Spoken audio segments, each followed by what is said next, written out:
বলুন বলুন উজির সাহেব, আপনার কি অভিযোগ?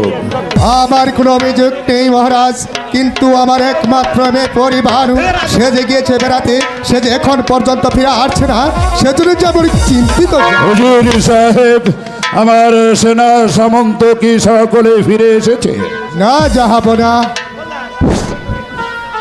আপনি আপনি কিছু মনে করবেন না উজির সাহেব, আপনি কোনো চিন্তা করবেন না।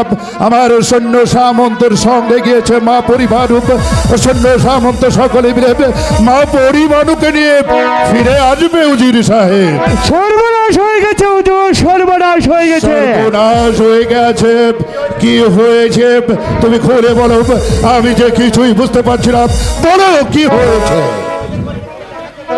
আমাদের পরিবারকে ডাকাতেরা ধরে নিয়ে গেছে।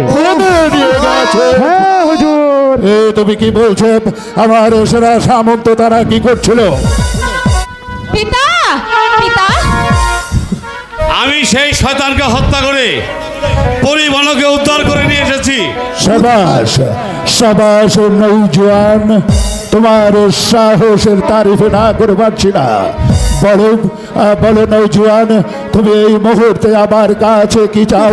এই মুহূর্তে তুমি আমার কাছে যা চাইবে আমি তাই দিয়ে তোমাকে আমি খুশি করব। কোথায় কোথায় আমার মা পরিবারু? আব্বাজান, এই বাহাদুর না থাকলে আমার যে কি হতো একমাত্র আল্লাহই জানে আব্বাজান। বলো বলো নৌজওয়ান, তুমি তুমি আমার কাছে কি চাও? মহারাজ, আমরা দুটি ভাই আশ্রয়হীন, তাই আপনার এই রাজপ্রাসাদে আমাদের একটু আশ্রয় দিলেই আমরা খুশি। তাই হবে যুবক, তাই হবে।